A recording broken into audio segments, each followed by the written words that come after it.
Like, it's funny the metaphors and the sort of explanations we have for all these things because they're really complex and they're difficult. And the thing that was so hard to put my finger on when I went there, the reason that they felt so different to any other group that I'd been with before, wasn't just the rational explanation that they're nomadic and that they were sharing and carrying all their stuff. I mean, those things were real and I could see them. But no, it was something else about how they were, how they related.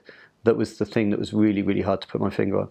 And what we explore in the film is the idea that actually that group is one of the groups who are what they call instant return nomadic hunter-gatherers, and they all are egalitarian. So they are living in existence without leaders. Before leadership, before shamans, they're all completely equal. And we ask why that might be. And we sort of, one of the things I sort of highlight is that, well, at that time, if agriculture is only in the last 5 or 10% of our time on the planet, for like 90%, we've been living more like nomadic hunter-gatherers. And in order to be a hunter-gatherer, you have to be present. Yeah. You have to actually, to catch the monkey, you've got to be so in your senses and so alert and so in your body and feeling and listening and smelling and all of it. You have to be doing that. And if you're drifting off in your mind, you'll never feed your family. And likewise, when you're foraging, you have to be alert to what's around you. You have to actually be conscious. When I go for a walk, I'm just looking at the horizon and walking my dog. But when you're foraging, as I'm learning to do now back in the UK, it's a very different way of being present to what's happening as you're walking along. And so, of course, they are, in a sense, they're meditating every day. Yeah. And when you start farming, you can be present when you farm, but you don't have to. Mm-hmm. So the question we ask is, has perhaps our transition from that way of being to the way that we are now, we've perhaps lost that daily meditation that we once had. And when you learn to meditate, you're balancing something inside yourself. One of the experiences that all of the gurus and leaders will talk about is that when you are in that meditative space, somehow you're experiencing through the senses and through your heart and body and stomach, whatever, you're experiencing a felt connection. I mean, that's how they describe it. And you go beyond sometimes the limit of your own personal body, and you're feeling an empathy for that which is around you. Did you feel that at the Kumbh? I did. Yeah, I absolutely did. That was a wonderful clip, and there was that very funny one when you're sweeping outside. Can you tell that little story? Yeah, well, it's like basically after we sort of explored this whole idea that when I'm hunting, my head's racing and I can't really be as present as this guy, and then so I head off to India because I know that there is a whole world of people who are still holding methods and ways of rebalancing the mind and feeling more connected and focus and concentration, which I'm not very good at doing. So that's kind of the motivation for going to India, is to learn to focus and meditate and all the rest of it. And then while I'm there, of course, I'm hanging out with all these wonderful sadhus, the Hindu priests, and they're amazing. It's all metaphor and silent instruction. And one of them is like this time that I'm sweeping and banging away and kicking up dust, and they come over and point. I can't, they point out how clearly I'm just rampaging inside, and it's all manifested by how I'm sweeping.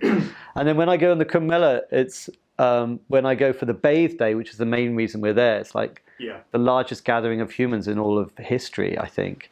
It's like, I don't know, 100 million people arriving at something, and like 30 that day we all go bathing together, and everyone's mostly naked, and it's mostly guys in the section we're with, but there's girls doing it on other occasions. Mm-hmm. And so we all wander off with one shared focus and attention towards the mother Ganges where we wash. And in that moment, it's like I experience, because I've been meditating for a week or 10 days, and with all these people, all with a shared intention. It's like going to a football match. People describe when they're watching the ball and everyone's just focused on it. You're not thinking about your laundry or the bus.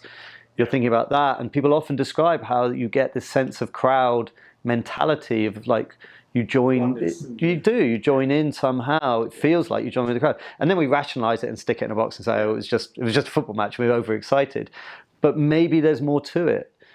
And I had that experience when I'm there in the Kumbh, going to the thing, and like literally, I come out of myself, and I am part of the multitude. We've just been joined by Ruby Reed. Ruby, tell us about yourself.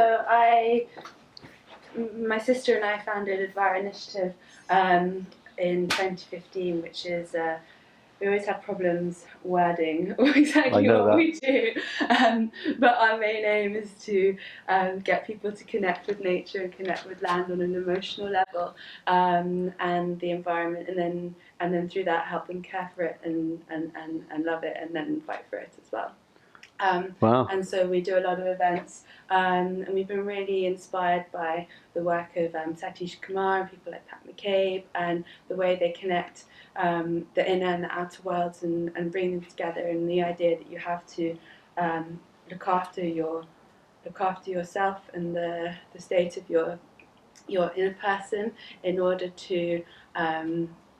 for the world to be a better place, and so I think a lot of kind of the environmental movement has really stumbled or not had so much power, because once you get beyond statistics, you can have so many statistics, but if people don't really care, if people are never really connected or never really feel a part of that, then you're never going to save it. So because you'll always think like, oh well, there's something more important, like humans more important, like what you were saying earlier, actually. So that's Beautiful. Yeah, I couldn't agree more. Yeah, exactly. I think we're both, my sister and I are both so passionate about that, and we're both yoga teachers as well. So we come from that background, and I've been a massive lover of the ocean, and I used to teach scuba diving, and I'm obsessed with free diving as well, and go swimming in the heath every day. How long can you hold your breath for? I haven't been doing it that long, 4.5 minutes. That's so long. That's amazing. I haven't been doing it that long. That's amazing. No, I've travelled with free diving, but I struggle with holding my breath anything like that long. Oh really? Yeah, no, you're light years ahead of me. Oh really? Yeah. I'd be ducking twice for your one. Yeah. No, well they had a good teacher. I've just been in Corsica actually with an amazing group. We were staying in this lighthouse on this peninsula, and it was just absolutely beautiful. Wow. We were doing free diving week. It was amazing. Really beautiful. I've never been to Corsica before. It felt so wild and ancient there. Yeah, beautiful. Yeah, it's like, I mean, the few occasions I've been able to, I mean, I did a course, but the main reason I did the course actually is because it's one of my big fears. It's a big fear for me, yeah. What, the water or holding? Well, both. It's like holding my breath, actually. It's like I had 3 big fears. One was like falling, so I went and did the skydiving course. And then another one was making a fool of myself on stage, so I did a clown course. And then the last one was like my breath, and so I went off and did a free diving course. And I can't say I'm any good at either of those 3 things, but what was really interesting is that in the making of this film that I've just made, Hawaii, it didn't make it into the final cut, but one of the things we did was we went and drank some ayahuasca, which is a plant medicine. We went to Colombia. And in that, I had this extraordinary experience of being reborn and all of this stuff coming out of me. And I mean, it's a long story, but also I had nightmares that came back that I hadn't had since I was a child and stuff. Anyway, I felt very much like I was being reborn. And it was all to do with my neck and my stomach. And then I spoke to my mum afterwards, and I was telling her about it. And I said, I had all this extraordinary experience. And it was so weird, like talking to your mum about actually reliving being born out of her. And she said, oh yes, when you were born, like the umbilicus was around your neck, and it was really tight, and we had to stop the contractions to cut it and get it off. And I think that has been a part of why when I hold my breath for too long, I get really... I get a massive panic. I get a massive panic, but it's much better since I did the ayahuasca. Oh, interesting. Yeah, it really released me from something. It's kind of interesting with your case of being scared of freediving as well, because with freediving, your ultimate aim is to relax completely and to fall into a meditative state. And through relaxation, you can then be there longer. But obviously, if you're scared as well, your main aim is to relax. Yeah, absolutely. And to fall away. So you've got the 2 things working again. No, it's like really, I get to a certain point, and then the panic kicks in, and I can't actually override it yet, even though I can override panic or sort of fear in all sorts of ways.